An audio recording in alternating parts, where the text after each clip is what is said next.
BlackRock. The name itself sounds solid, imposing, like a force of nature. And in the world of finance, BlackRock is a force to be reckoned with. Founded in 1989, BlackRock has grown into a behemoth, managing trillions of dollars in assets. They are the world's largest asset manager. BlackRock's reach extends across the globe, investing in everything from stocks and bonds to real estate and infrastructure. This immense portfolio gives them unparalleled influence in the market. What BlackRock does sends ripples throughout the entire financial system.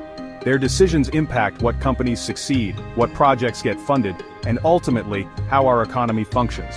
Think about your retirement savings, your pension fund. Chances are, BlackRock has a hand in managing those funds. They're invested in the companies you buy from, the services you rely on. BlackRock's influence is pervasive, touching nearly every corner of our lives, whether we realize it or not. But this immense power raises a critical question.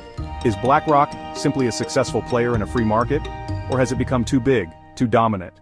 Has BlackRock's size tipped the scales, creating an uneven playing field where competition is stifled and consumers are left with fewer choices? In a truly free market, competition is the engine that drives innovation and keeps prices in check. But what happens when a single player becomes so large that it casts a shadow over its rivals? This is the question being raised about BlackRock. Their sheer size and scope have led some to argue that they are edging closer to monopoly status. Critics argue that BlackRock's dominance allows them to dictate terms in the market, potentially squeezing out smaller competitors. This lack of competition, they warn, could lead to higher prices for consumers and fewer choices in the marketplace. Imagine a world where your investment options are limited, your choices dictated by a single powerful entity. Furthermore, concerns have been raised about BlackRock's influence on corporate governance. As a major shareholder in countless companies, BlackRock has the power to sway corporate decisions, potentially prioritizing their own interests over those of individual investors. This concentration of power, some argue, undermines the principles of a free market and threatens to create an unaccountable corporate elite. The debate over BlackRock's influence is complex and multifaceted. Proponents argue that their size and scale allow them to achieve economies of scale, benefiting investors with lower fees and greater efficiency. They point to BlackRock's track record of success, arguing that their dominance is simply a reflection of their expertise and market acumen. The debate over BlackRock's influence is not merely an academic exercise, it has real-world implications for American consumers and investors. If BlackRock's dominance is allowed to go unchecked, it could have a profound impact on our economic freedom and opportunities. One of the most significant concerns is the potential for reduced competition to lead to higher prices. When a single company controls a large share of the market, they have greater leverage to set prices, potentially driving up costs for consumers. This can be seen in industries ranging from healthcare to airlines, where consolidation has led to fewer choices and higher prices.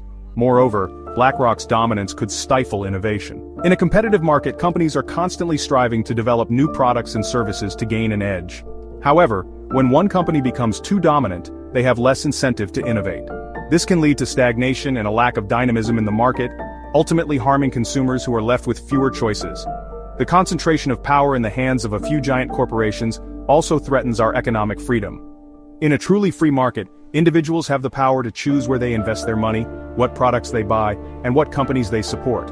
However, as companies like BlackRock become more dominant, they gain greater control over these choices, potentially limiting our options and shaping the market in their own interests. The concerns about BlackRock's market dominance are serious and warrant careful consideration.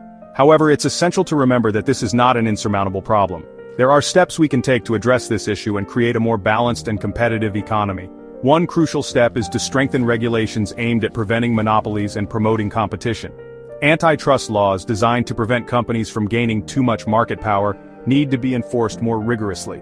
Additionally, policymakers should consider implementing new regulations specifically tailored to address the unique challenges posed by asset management giants like BlackRock. Another critical strategy is to promote diversification in the market. This means encouraging the growth of smaller asset management firms and creating opportunities for new players to enter the market. Governments can play a role in fostering competition by providing incentives for small businesses and startups in the financial services sector. Finally, raising public awareness is essential. Many people are unaware of the extent of BlackRock's influence and the potential risks it poses. By educating the public about these issues, we can empower individuals to make more informed decisions about their investments and hold policymakers accountable for creating a more competitive and equitable economy. Addressing the issue of corporate concentration and market dominance is not about demonizing any particular company. It's about safeguarding the principles of a free market and ensuring that our economy works for everyone, not just a select few. By taking action to promote competition, diversify the market, and raise public awareness, we can create an economy where power is more evenly distributed, innovation thrives, and consumers have genuine choices.